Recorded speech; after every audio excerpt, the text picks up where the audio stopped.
All right, welcome back to Blow Up the Team.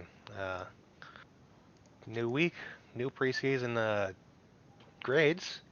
Today we're talking about the ever so exciting Kansas City Royals. Yay!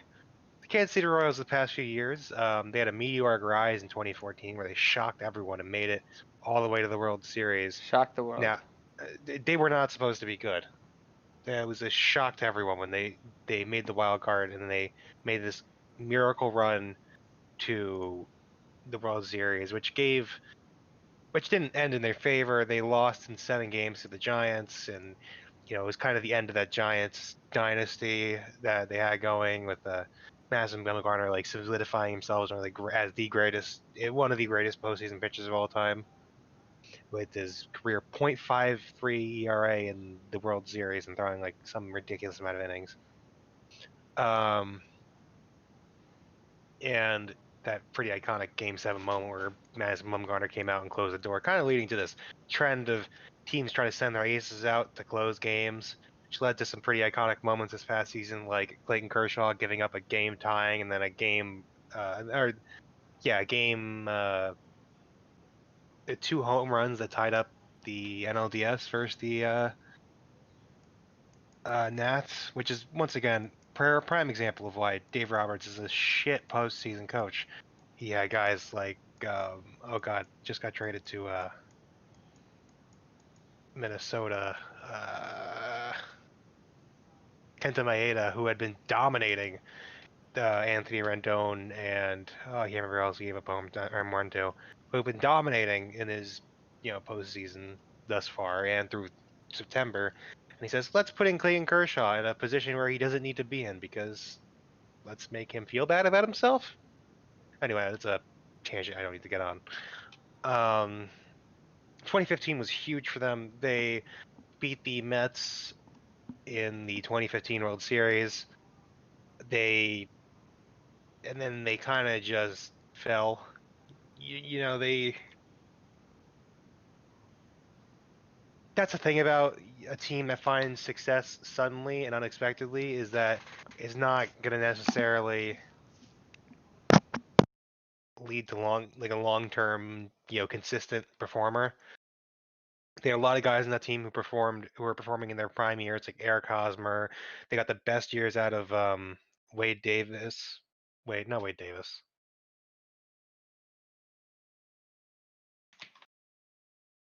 No, Wade Davis. Okay, sorry. And so they had a lot of really big standout performances. They're also really driven by Salvador Perez and Alex Gordon. And now you're kind of hitting the point. They only went 81-81 after winning the World Series the previous year, and so it's a pretty big fall for them. But that's the thing that happens when teams aren't consistently. When a rebuild is suddenly propulsed into competitiveness when it's not ready, when it's not projected to be competitive. Sometimes it means great. It means you made a lot of smart moves, ended up developing really well, and sometimes it's right players, right time. Not that that's bad. No one's ever going to complain about winning a World Series, but it kind of put them in this weird spot where 2016 they didn't really do much, and then they immediately started falling apart after 2017. During 2017, where they lost Eric Hosmer, Wade Davis. They traded. They either traded or he left in free agency. I don't remember in 2016, and then they had a bunch of players leave, and they kind of has been a rebuild since. And this year is no exception. They were really bad last year. They were really bad in 2018. They were fairly bad in 2017, and it just wasn't. It's a question of where are they really on their way to uh, becoming competitive again. They have some really good prospects, like Bobby Witt Jr. is one of the best prospects. Brady Singer, and Daniel Lynch is their top 3 prospects, all of whom are expected to be pretty important players for this team in the future. But once again, it's prospects; they're not ready to come up yet, except with the exception of Brady Singer. I think he's probably on his way up pretty soon, within the next. I don't know. I don't want to make any. Or not Brady. Jesus, Bobby Witt Jr. Sorry, is on his way up pretty soon, I'd say. But because he's been developing insane. He's only 20 years old. I'm gonna say not this season because he was only drafted in 2019. Maybe a couple, like a season or two from now, you'll see his name. But anyway, you have to take a look at this lineup and say what's staying, what's going, and getting right into it. Whit Merrifield, probably one of the three best players on this team. Uh, he's either number one, number two, but I'd say number one. He's got good speed, very good bat for contact. Not a big power guy. Also, they're playing in Kauffman Stadium, and they also have to play the Tigers a bunch of the times of the year, so their power numbers are not going to, for the most part, aren't going to be exceptional. Um, Gets decent RBIs, two strikeouts every walk. Solid player. The only problem, and he's only been up for, he's got 3 years left on his contract. The only problem for him now is, for the Royals now, is that what do you do from here with him? Because he is 31 this year, and what are they supposed to do to? Do they extend him? Do they think that they'll be competitive in time, or do they try to trade him? It's kind of a similar situation with uh, Trey Mancini in Baltimore. Like, what do you do now? Though I think that's closer to the Hunter Dozier situation, which we'll talk about next. Adalberto Mondesi, one of the fastest people in the league. He's got really great defense. His bats decent. It's a contact bat, and it's definitely like when you think about Adalberto Mondesi, it's all about the glove and the speed. He struggles with staying healthy. He's only 24, but he's only he played the most games of his career last season at 102. And this guy does not walk, and so he needs to get base hits. But in the past 2 seasons, he's stolen 75 bags, which is a lot in the league that doesn't really steal anymore. So, it's interesting. He fills a kind of niche role of good fielding, good base running, and that's a guy who's young. And so, but the question is, do you extend him, or what do you do with him? So this is a piece that actually could end up being a better extending target if he can stay healthy and improve his bat some more, because he's got lethal speed and lethal defense. It's just about the bat and his consistency and his health that will really determine it. Jorge Soler had a huge season last year.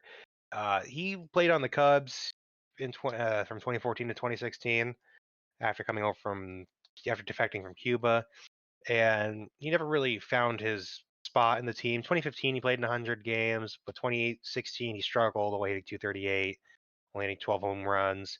This is the guy they gave 12. Not they gave a 9-year contract out to Cuba too. So it's like, okay, so they shipped him off after 2016 to Kansas City. 2017 he struggled immensely, hitting only 144, then getting sent to AAA for the rest of the season. And 2018 he only played in 61 games, got injured.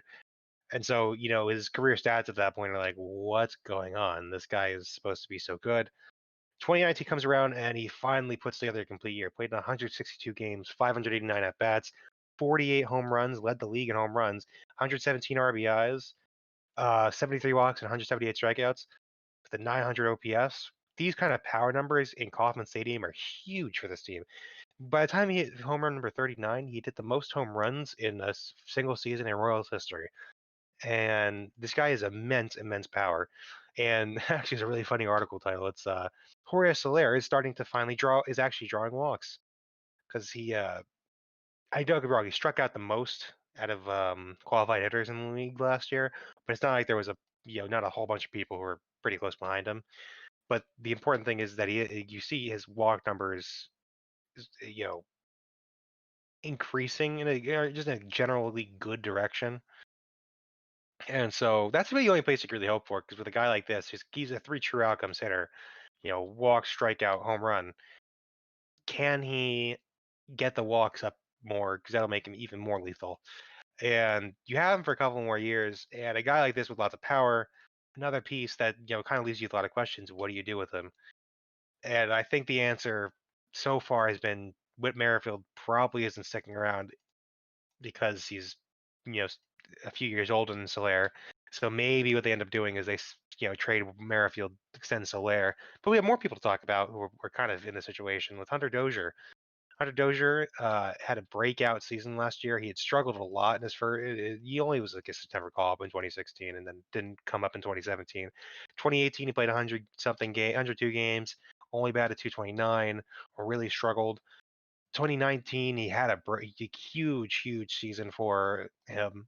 It was 139 games, 26 home runs, 84 RBIs, 279 average. His walk to strikeout was about one to every three, which is not great, but for guys struggled so much to improve all of his numbers the way he had, and even his walk to strikeout to walk ratio improved. Like every single offensive category was an improvement, and so that's a pretty huge step for him. And he's kind of in the Trey Mancini spot where he's not like Whit Merrifield where he is 30. He's 28 this season. The question of what do you do now, which is a question you're going to ask for a lot of your players, and this is another candidate. I'd say it's really between him and Soler who they decide to extend. Well, I think Whit Merrifield likes being in Kansas City, and I think that he looks, good as a Kansas City Royal because he's, been the face of the team the last 2 years. I think it just makes more logical sense from a front office standpoint to look for Soler or Dozier to be your rebuilding franchise face because Alex Gordon, had a pretty huge, improvement over his last like 3 seasons. He ended up hitting 260 last year.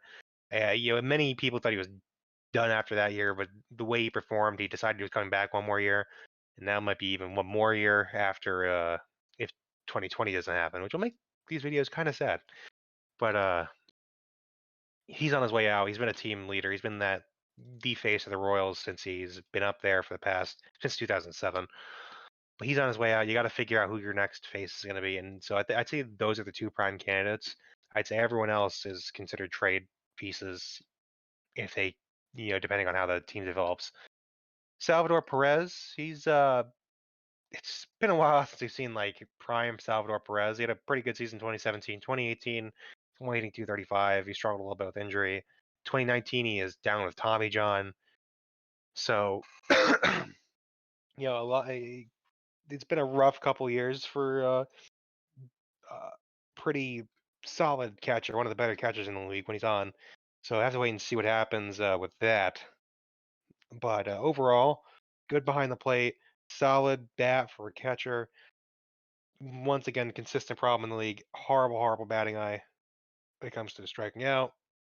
It's pretty egregious, but he's got, and, he was a huge part of their postseason runs, and so the Royals fans love him. And this is a guy who is a type of catcher who can stay if he wants to stay. They will stay. They will keep him because there's literally no downside to having a guy who can hit like pretty decently behind the plate and also be good defensively behind the plate. And I guess in turn becomes a franchise face. The reason why I don't really say franchise face for Salvador Perez is because though he's like a fan favorite, he doesn't put up this like the star. Now he's never going to be a league leader like Jorge Soler can be, or like Hunter Dozier has the potential to be if he keeps improving his hitting from last year. Ryan O'Hearn at first base. He's young, which is nice for you guys. You guys need young, but oh boy, he hit below the Mendoza line at 195. He for how little he hit 14 home runs, which maybe says he's got some pop in that bat, but that is an unacceptable stat line, especially for a guy at first base, which needs, first base is not a very, not that there's not hard to play defense at any position, but for a position like that, you need to have a good hitter there, and it's kind of consistent with a lot of the league is that first basemen have not been so great, and this is probably definitely not your guy you want at first base. You need to see improvement from him because you can't have a guy hitting below 200 first, and or just anywhere in your lineup really. But he was tearing it up in spring, like really bad. Like he was, he had 1252 OPS in 13 games. That obviously doesn't mean anything, but like because it was spring training, but if he can translate any of that into a regular season, that would be insane value for the Royals. because in 2018 when he was a rookie, he hit 12 home runs and hit 262, had a 950 OPS. It shows that he's got some real talent behind there. It's about putting it together, and maybe his next campaign can be a real breakout for him. So that's why, like, though his numbers are horrible and it's a big cause for concern for this team's in a position where they don't really need to, they can wait maybe one more season and see what they get out of him because he's got clearly potential there. Now, you picked up Michael Franco uh, this past off season, and he's definitely just a guy you're looking to probably trade. He's pretty decent overall. He had a pretty rough time in 2019 at one point. At one point, he got sent down, only hitting 234. So you definitely could get a decent amount of value out of him if he shows his, how he did on the Phillies. He only signed a 1-year deal, so he's very much let's see if we can trade for some prospects for him, and that's what you're hoping for out of him. The most obvious trade target. You have Nicky Lopez, who's had his first year last year, and he's only 25. He only had 240, only 2 home runs, but it's once again to see what you can get out of him because at the end of the day, these young guys in this team are going to be the ones that have to lead it soon, and so I'm not going to make any sweeping claims about him because he's only been up one season, and I don't want to say that he's going to have a guaranteed mark improvement because I think that'd be rash, but maybe now that he's been up in the league and he had played in 100 games last year, you can see him develop those skills a bit more as a contact bat, and definitely like a lot of these players on the Royals are like the old school type of guys, like to like shortstop and second base being your best defensive guys, but not really having much of a bat, and so it's definitely got that old school approach to it. Let's go talk about the starters. This is where things get really ugly. Danny Duffy has been on this team for a long time now. He's been average to pretty good. He had a really great 2014, despite being 9-12. He had a 2.53 ERA and was a really solid pitcher. He's been around on this team. He's a veteran presence in that clubhouse, and though his career stats might not show it, he's been a pretty big part of this Royals team. And you got him for a couple more seasons. He knows what he's doing, and he'll be a pretty big help for guys like Brad Keller, who are young, still getting into the league, Jake Junis, who haven't been around for all that long, and so and he's a guy who maybe you can look to trade if he has a pretty good season, because at the end of the day, you don't need to. He's not like though he's your number one starter. It's not because he's a true ace. He's a solid pitcher. He's usually pretty solid, but he's also had seasons like 2018 where he had a 4.80 ERA, and he doesn't really have a whole lot of consistency in how he does between seasons. So you can see the problems where the bad starters. Brad Keller had a pretty good 2018. His rookie year was only 22, 3.08 ERA. Decent. He walks a fair number of batters, but he also doesn't strike out a whole. Like, he's got like this weird like contact type approach to pitching, despite throwing in the mid 90s. And so definitely need to see the walks come down quite a bit. In 2019, he had a 4.19 ERA, and the only real headline he made is when he beamed Tim Anderson for pimping a home run on him, which was pretty sad. But which is terrible. Like, that's your only headline. But you gotta wait and see you gotta see how he can work on those walks, because even though because it's 70 walks in 165 innings, that's not good, especially when you're only striking out 122. So yeah, you got to see those walks come down. That's unacceptable, especially for a guy who's not like, it's fine if you're not a strikeout pitcher. We saw in our previous videos in Milwaukee they have a couple guys who aren't big strikeout pitchers. I think it was Brett Anderson. Yeah, I don't remember his first name. His last name was Anderson, and he doesn't strike out a whole lot of guys, but he didn't walk 70 guys in 165 innings. If you don't have, elite velocity or spin rate, but you got a decent enough pitch that can get weak contact, that's fine. It's a valid way to pitch. Pitch like that. If you're walking 70, but you're not striking out a whole bunch of guys, that's a big problem. So we did need to see a strikeout rate climb. I mean, regardless, you need to see that walk rate go down. But you need to either see that strike rate climb this season, or or a big decline in his walks, because that's going to prevent him from developing in the league. Got Jake Junis, who had a pretty rough 2019 to say the least, a 5.24 ERA, 31 games. Yeah, he needs to improve. Like the thing is, I can kind of lump the next three guys all in the same boat. Mike Montgomery, 4.95 ERA, struggled in every category. Uh, Jorge Lopez, who went from nearly pitching a perfect game towards the very end of last year to not being able to pitch in the rotation with a 6.3 ERA last year, getting moved between the bullpen. Like these guys are all project bases. You need to see something, because at the end of the day, the Royals aren't playing this season to try and win. They're playing it to try and get prospects, and they need to see what their team has.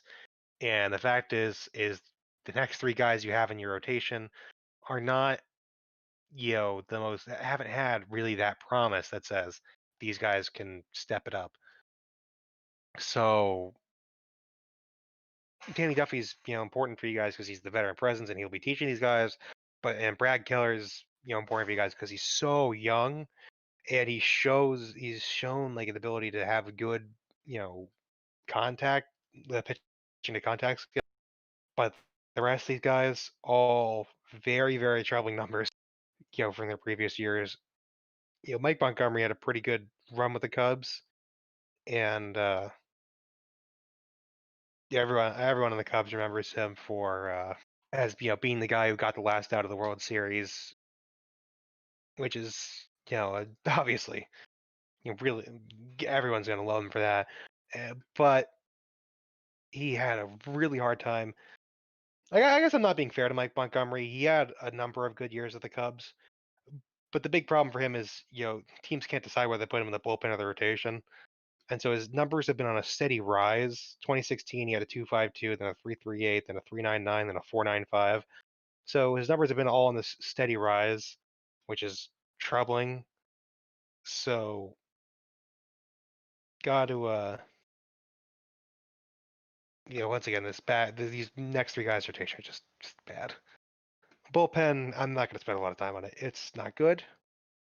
There's nothing really that much you can say about it. You picked up Greg Holland in offseason, who's had a really bad last couple years. He's been either really elite, like in 2014 and 2013, or he's been pretty average, which is fine for, a bullpen guy to, you need average bullpen guys. We had a really rough 2018, 2019, and it's a project piece. You're hoping to trade him. Ian Kennedy was your closer last year. He used to be in rotation. He used to be, a rotational guy. Now he's a bullpen guy. He actually saw a huge improvement in velocity in the bullpen last year. Went from hitting, only 92, between 90 and 92 through all those years to, getting his average fastball to 94, which is pretty big improvement, especially for a guy going between 33 and 34 and having a 2 mile an hour improvement is pretty big. So maybe you could be onto something with him, which I think would be really interesting. And, he had a decent season, not like a super stellar season or anything, but a decent one. And so that could be really interesting for you guys if he ends up becoming a big threat, a decent threat out of the bullpen, because teams will throw prospects at good bullpen arms like no tomorrow. So that'll be really interesting to watch. But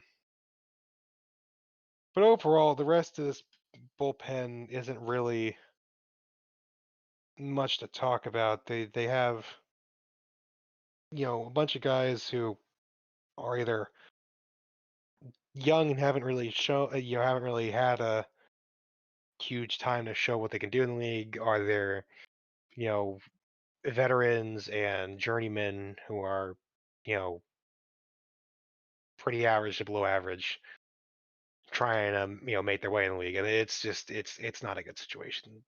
Kansas City is in a very, very bad spot. I will say that I don't think they're as bad as Detroit, but they're pretty awful. Moving on to the guys to talk about, um, Whit Merrifield. Like I said, I don't see him being a Royal for many more seasons. I definitely think he'll be a trade piece. If not this season, because this season might not happen, or but maybe next season or the season after. Definitely don't expect him to re-sign with Kansas City, barring the Kansas City making huge improvements and the rebuild starting to come together very quickly, which just isn't really in the cards. Next, Jorge Soler. He's the best power hitter Kansas City has ever had, which is exciting for any team. And so watch the pop. He's a lot of fun. He's a pretty big driving force of that team. On a team that was well below 500, a guy having over 100 RBIs is kind of insane. And so definitely one guy you need to keep your eye on as a guy who can become a pretty big cornerstone for when your team's competitive again if they were able to re-sign him.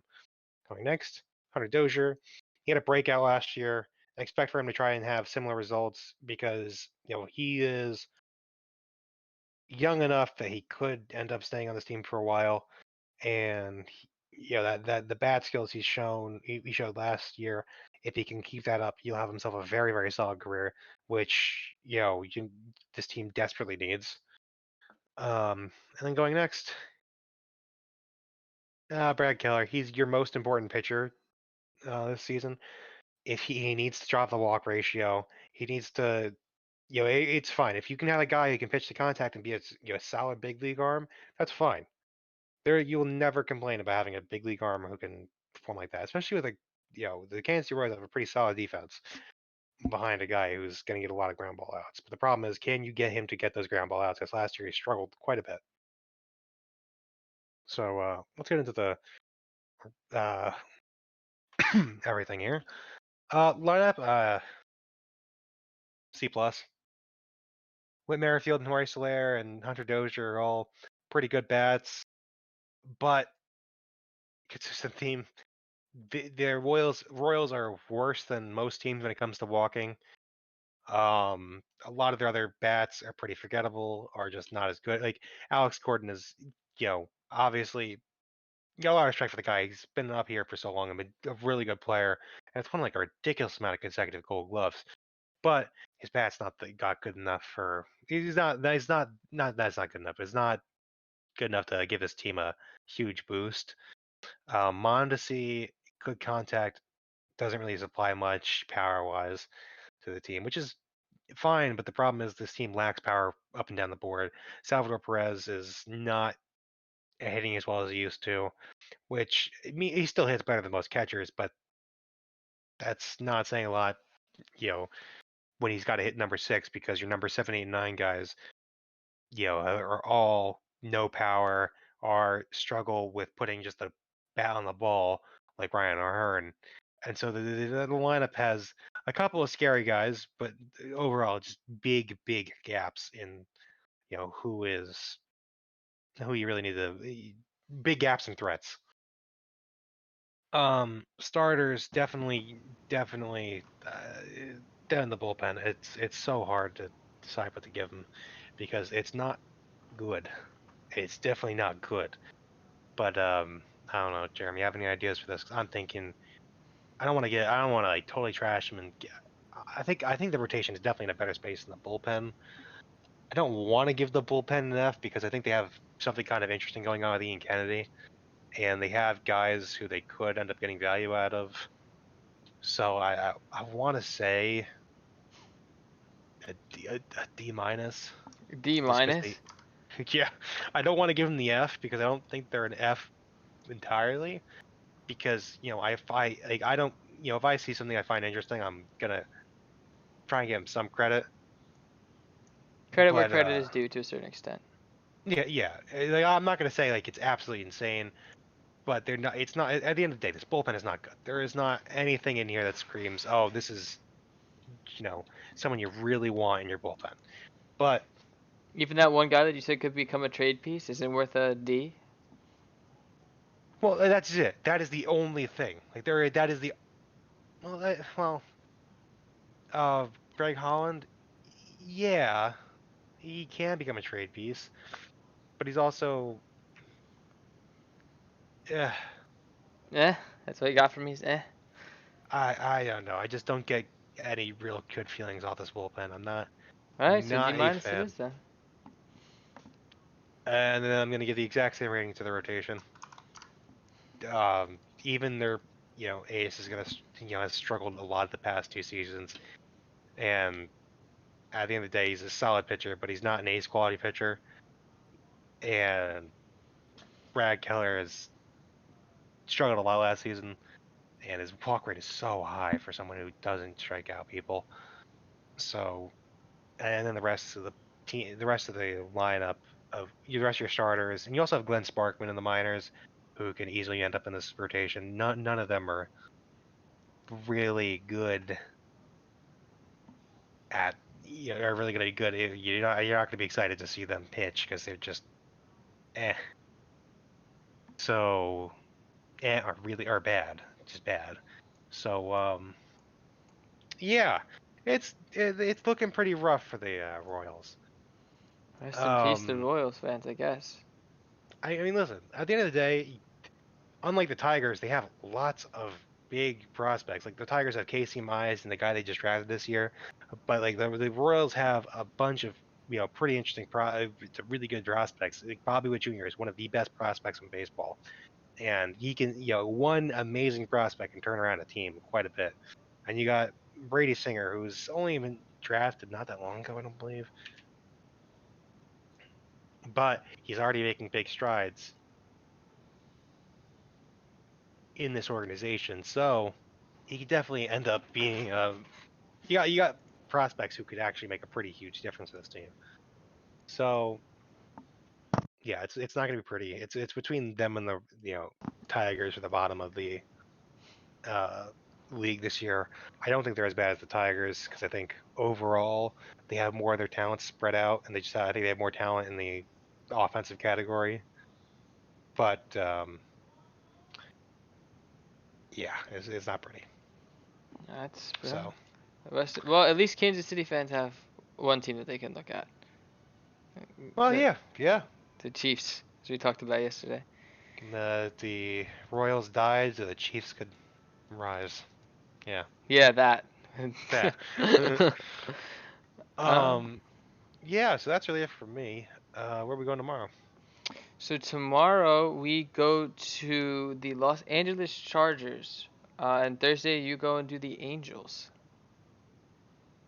All right. You get to talk about one of the best players in baseball. Yes, he's surrounded by an organization that doesn't understand how to win anything. Yikes. Well, no, listen, it's true, and Angels fans know it too. I got a friend of mine who's from California. He's an Angels fan, and it's just so funny. They have so much talent in that lineup, and they just waste a bunch of time on their bad pitchers. They have zero pitching on the team. But we can talk about that next time. Yes, Uh, next time. But for now, make sure to.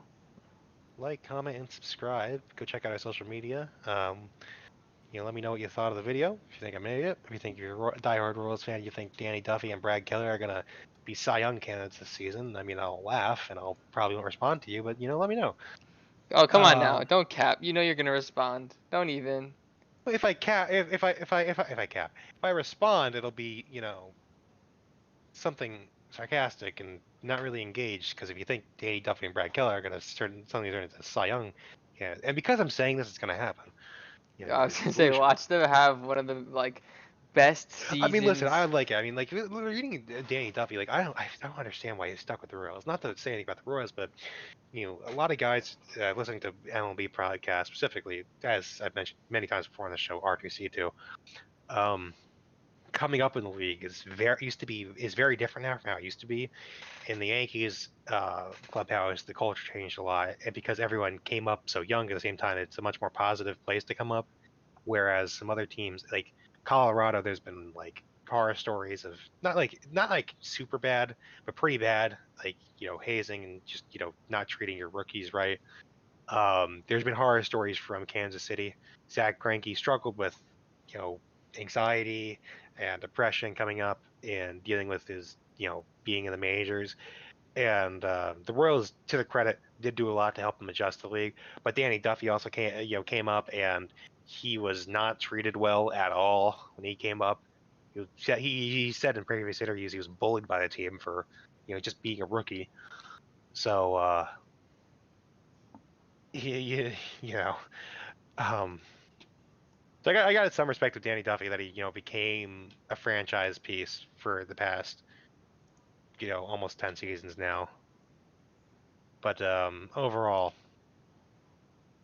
team's not looking in good shape.